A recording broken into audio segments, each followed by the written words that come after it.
Hi, I'm Sharon Butala, and these young people are scaring the heck out of me.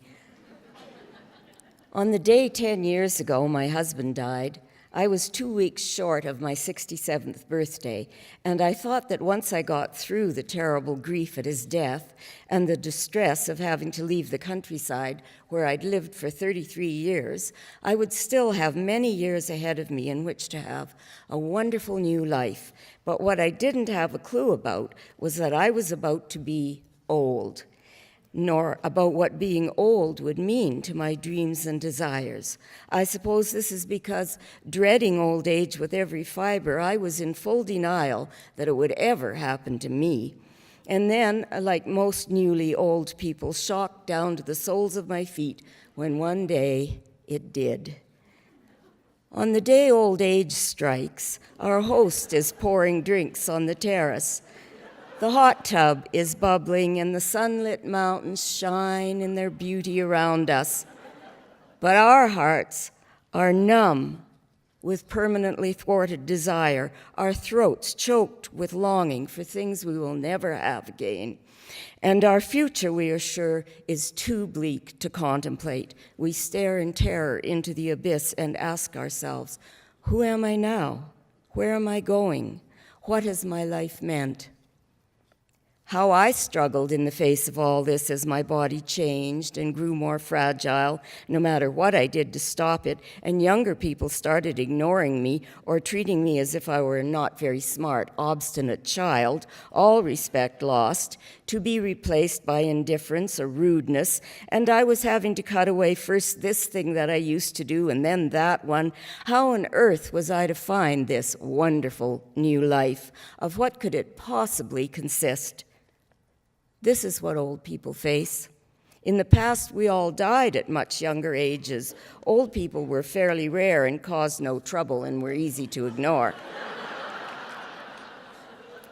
Today, at Canada's 150th anniversary, an extraordinary 16% of our population are senior citizens. Longevity increases every day, so that by about 50 years from now, that proportion will have grown to around 26%, and most of us will live after retirement for another 20 to 30 years. As well, the older the group, the higher the percentage are women.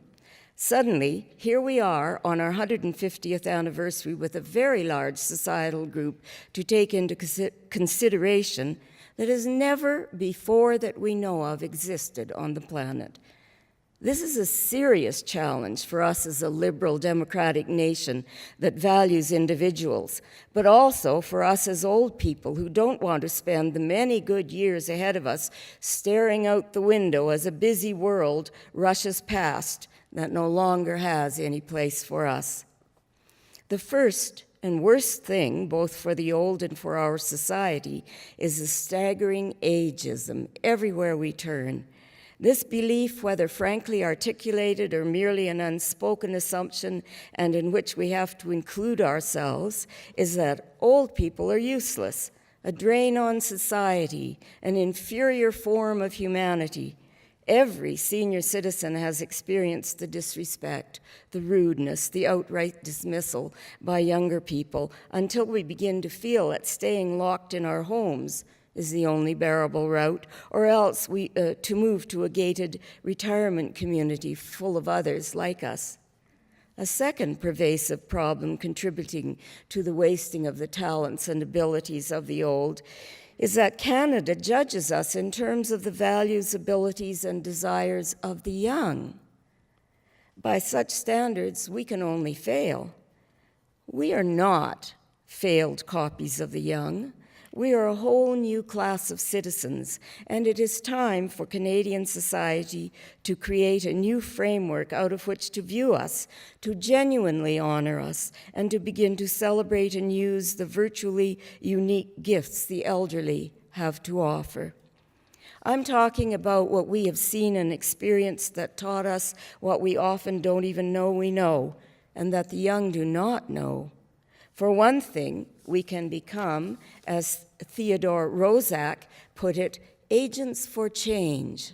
this by virtue of our very numbers. Currently, the aged are viewed as a large, coherent group that is a problem to society, even though we differ in age by easily 30 years, and by class, education, degree of affluence, and political and religious ideas.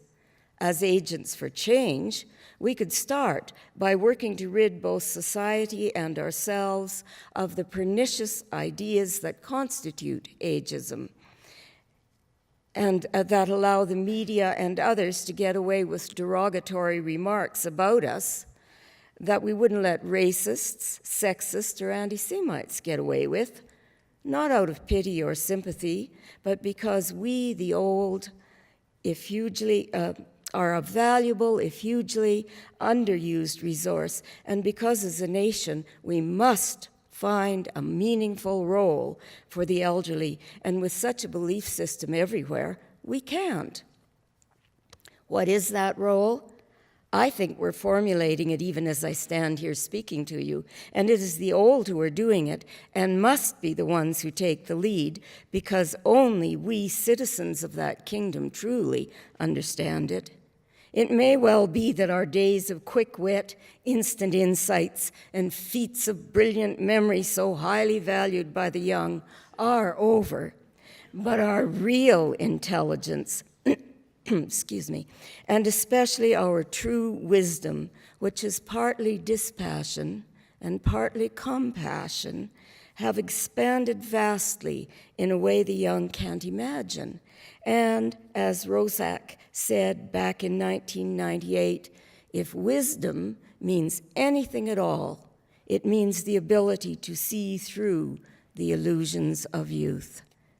Now, at our 150th anniversary, it is time to begin to view the old as a fully functioning part of our society with rights and responsibilities like everybody else.